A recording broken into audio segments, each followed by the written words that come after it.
Today I want to talk about one of the most common mistakes that I ever see people come across when speaking to other business owners. I think this is so important that I'm somewhat surprised that I haven't already spoken about it and recorded something for you. I'm talking about the busyness of business. Now don't get me wrong, I need you to listen to those words really clearly to understand exactly what it is that I'm saying. You see, the mass majority of business owners, particularly SME business owners, quickly get caught up in the busyness of business as opposed to understanding the importance of doing business. Let's quickly break that down.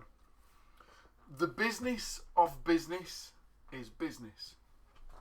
What I mean by that is the whole concept of a business is to be able to create an income, generate revenues significant enough to be able to continue to fund the business, that it continues to grow and develop and evolve. And yet the mass majority of business owners are so hell-bent on creating a job for themselves that they forget that in actual fact their role in business is to actually make themselves redundant. That's right, redundant. Your primary role in business as a business owner is to be able to get the business to be able to continue to generate an income without you in it. Now don't get me wrong, it's not necessarily immediately possible straight away, but there is something fundamental that most business owners miss in this vital game of business. Let me give you a quick example, and I'm going to take this from a call I had with a prospective new client first thing this morning, which is why it's so relevant that I wanted to quickly share it with you right here and now. I had a conversation with this chap. Won't mention his name. In fact, I tell you what, let's call him Steve. There you go. I've picked a name out the top of my head. Let's call him Steve. And Steve told me that he'd spent the first 5-10 years after qualifying in his discipline at working at a large firm to be able to get some knowledge, background and experience in what it is that he does. And then 5-10 years later determined that he didn't really want to be working for somebody else for the rest of his life. That his ambition was to be able to set up and run his own business because he'd seen now many of the mistakes or missed opportunities having worked for such a large company previously and knew that he could make a difference. So on the day of his choosing, and having generated a little bit of an income, a little bit of savings in order to be able to see him through those first few rainy days, he eventually chose to quit and set up on his own. Now don't get me wrong, I wonder as to how many people already are listening to this and relating to Steve and how they set up in your business. Well, Steve's been trading now for 5.5 years. Interestingly enough, about a year later, another ex-colleague from said big employer also chose to leave and had seen that Steve had set up his business and said, you know what, I fancy coming to do that. Would you be interested in us doing it together? And because they had a really good relationship in the former employees status, former colleagues, then there was no hesitation for the two of them to come together and to start working as almost as a partnership to be able to grow their own micro business. And yet 5 years on, and having that conversation with them first thing this morning, is to learn that both of them are still in a job. They're just self-employed as opposed to employees. And interestingly enough, when you actually drill that down and actually make question with regards to how's that working out for them, don't get me wrong, you know, as a business owner, you get to choose. But what choices have you made along that way? Well, both Steve and his business partner and the majority of other people that I speak to who are in those circumstances still choose to work a 9 till 5 or more often an 8 till 6. They still choose to do Monday to Friday, and on occasion have to go in at weekends, they still choose to draw a salary. It's almost as if they've left all of the things behind that they didn't want to do in order to be able to form their own business, and then the first thing that they've done is go back and create exactly what it was that they had in the previous place. And don't get me wrong, you get to choose, you get to be able to determine as to what and where and when and why, how. But what for? What's the whole purpose of doing that and giving up on holiday pay and sick pay and maternity pay and paternity pay and all of the bonuses and benefits that were available from an employee status that you've just chosen to give up in order to be able to forge your own path and do your own thing? What was the big intention of being able to give all of that for what? Whereas in actual fact, for Steve and his business partner, and for the majority of micro business owners, they've done exactly the same as Steve's just done and created for themselves a job. So during the conversation, I wanted to be able to find out a little bit more about what their aspirations were, about what it was that they were aiming to achieve. And whilst the two of them have had some very fanciful conversations over a pint in the pub on a Friday afternoon about what success might look like, when I pose the question and simply say, so what does the ultimate success look like? What is utopia in your world? What does super success look like? Interestingly enough, the majority of business owners tell me about being able to continue to do what they do for more people. Hang on. I wasn't asking about what does success look like for your many clients. I wasn't inquiring as to how many more people do you want to be successful for or help them to achieve success. I was inquiring about what does success look like for you in your life. And yet, despite how many times I asked the same question of so many more business owners, so infrequently can they offer me any form of coherent answer that's been well considered as to what does success look like. And for those few people, for those few minority that have actually given it some consideration, it's usually years and years and years away, talking about when they retire.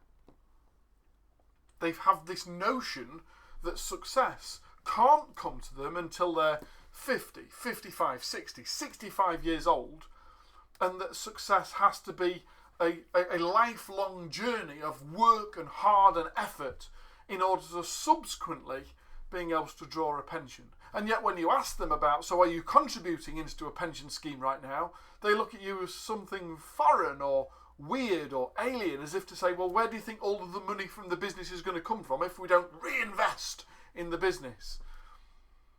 You're just reinvesting in creating a job for longer, surely. So I asked Steve, for argument's sake, I asked Steve in this morning's call as to what success might look like. And after a long pause, he gave due considerations to what it might be, and he still drew a blank. He says, to be honest with you, I'm not really quite sure. I don't really know. Perhaps it's something that I need to talk to my wife about. We need to give considerations to, what. And I went, yeah. It's funny that, isn't it? Because, as far as I'm concerned, I never set up in business to be able to do a 9 to 5 Monday to Friday, or a 8 till 6 Monday to Saturday, or whatever it is, the hours that you're currently working in the business, with this notion or promise that you're working towards the promised land, when in actual fact, until you've actually got some real defined purpose with regards to what does the promised land look like, have you set yourself a time frame as to when you want to achieve it, and what are some of the things that you'd need to have in place in order to be able to achieve it? When we go into the detail about what that looks like, I can almost count on one hand the amount of people that can give me some really considered, straight answers. So today I want to talk about something that's probably going to be very relevant to you and yet extremely foreign to you. Because from listening to this, I need you to take some time out. I need you to be able to put some time aside. I need you to be able to turn the phone on to do not disturb and to switch the email reminders off. I need you to be able to give an hour to you in your business. It might very well be the most unprofitable and yet most promising hour that you ever commit to you and your business. And yet I can almost guarantee, knowing that I'm speaking these words right now, I can almost guarantee that 50% of the people that are listening or watching this aren't going to do that. Oh, that's a good idea, I'll get round to it. And Christmas will come, and Easter, and summer holidays, and that good idea.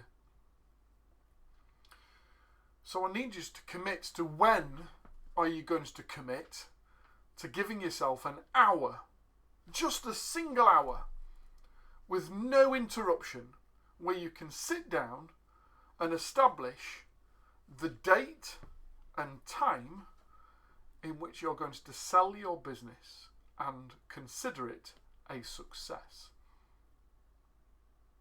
Now, don't get me wrong, for some of you, that whole question is a real dilemma. I'm not ready to sell my business. I need to be able to do it.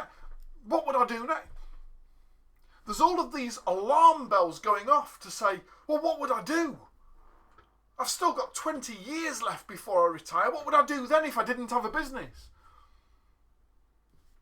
At no point did I say that you can't do something else.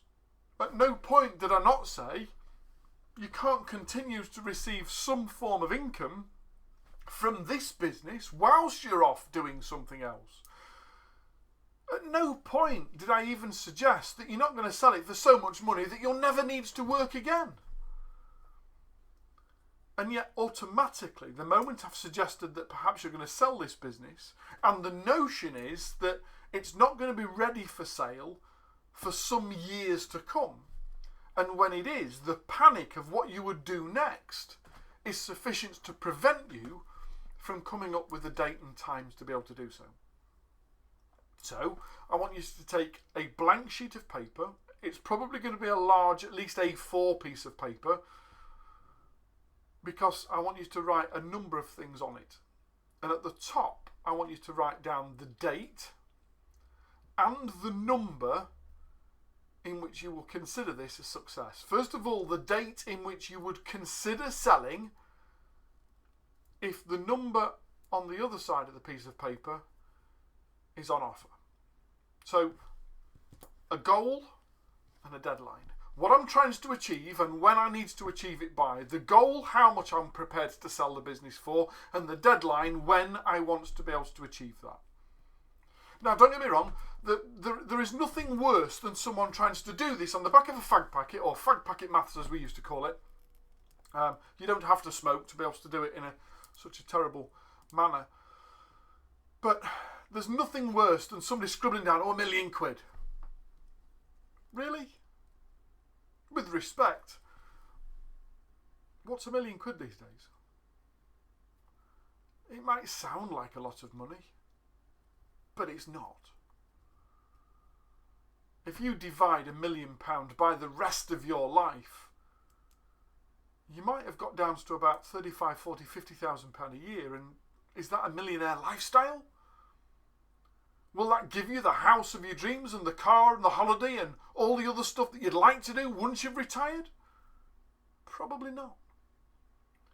You see, to sell it for £1 million is just a number. You've just plucked something out of your head so you can carry on with the rest of this exercise, as opposed to giving it due consideration. How much money would you be willing to sell your business for in order for it to be considered a success, that should you choose to, you don't work again?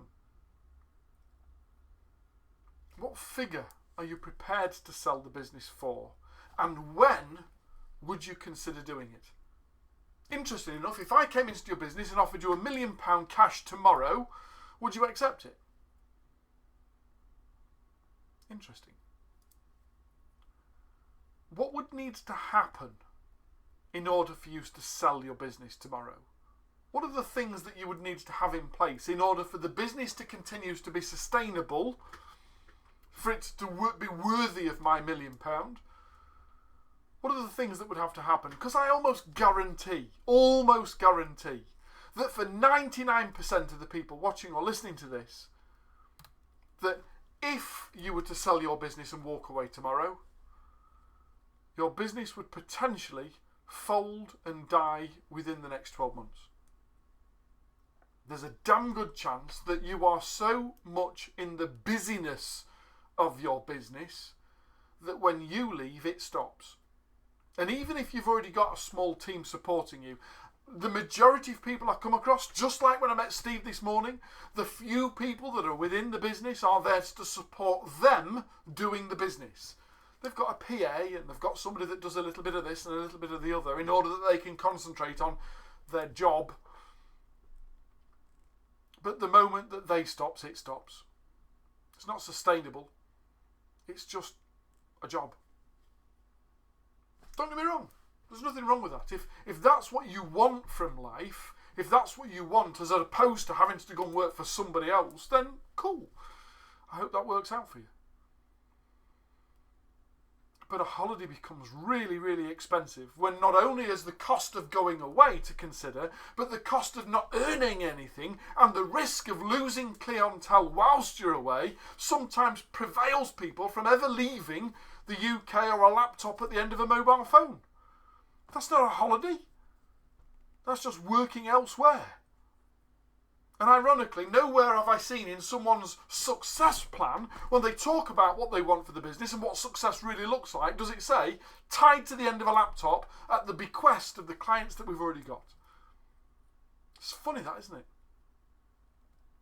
So, first of all, we've got a date as to when we might want to sell, and we've got a price as to how much we'd want to sell. I then want you to give considerations to, and who might buy it. Because you see, there's no point claiming that the business is worth £1 million sales value unless somebody else comes along and says, yes, I recognise it as being worth £1 million of my hard-earned money. So why would the business be worth that to somebody else? What value is there in the business beyond you being in it that they see the capacity and the opportunities to invest £1 million to purchase that from you? Why is there the value there that someone's going to buy it from you? So who's going to buy it? And why the hell would they pay that for it? That's the most difficult one. The value that is within the business and not within you within the business. Because until we can get that right, until we've already established as to what does success look like, and we've documented it and agreed it, and then we can determine as to at what stage would I want to achieve this by? Do I want to do this in the next 12 months or 24 or 36 months or 5 years or 10 years or 20 years? How long do I want to continue to do what it is that I'm currently doing before I achieve that I wish to achieve, that I can measure success by? Because interestingly, wouldn't it be fun if I said that you could create a 7-figure plus business, possibly an 8-figure plus business in the next 3 to 5 years, and exit it successfully, that you could take a significant chunk of cash from the business and continue to receive a residual income from it without having to do anything more once you've exited? What does a successful, sustainable exit for you look like? Because there's a caveat to this, and it's because we are My TrueNORTH, the UK's leading ethical coaching company. Not necessarily because I say so, because we were anointed by the city in 2017 as such. I genuinely believe that the moment that you take on a member of staff, that you start to pay somebody else's salary, that you have a moral responsibility to turn that into a career for them and not simply a job to help you achieve what you set out to achieve.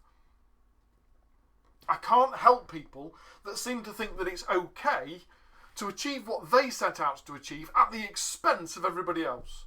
What do you do if I told you that there are more than 6,000 businesses every year that close their doors and make people redundant, not because the business isn't successful, because they've simply had enough and either ill health or old age has determined that they can't do this anymore, and they haven't created a succession plan allowing their employees to continue employment? For me, that's a travesty. They don't deserve to be in business. Because if you're going to take somebody on, I believe that you have a moral responsibility to enable them to continue to earn after you make a decision to leave. But what could that look like? How far away are you from being able to achieve that right now within your business? Wouldn't it be interesting to be able to have a conversation about how to achieve that in the next 3 to 5 years? I'm Jay Allen from My TrueNORTH and the founder of the Add a Zero Business Challenge. And we've made it our mission to be able to help 1 million business owners add a zeros to their personal disposable income. You see, in order to be able to achieve a different set of outcomes, we have to first have a different set of input. And that starts with a different type of thinking. If this is something of interest to you, simply get in touch. I'd love to be able to have a conversation with you about our Add a Zero Business Challenge. Hope that's helped for today. Otherwise, look out for many other of our videos that we're publishing all the time on many social media platforms to be able to help more and more business owners think differently, achieve more, and achieve those goals that they've set out to always aspired to and never quite sure how to. Take care, and I'll see you again soon.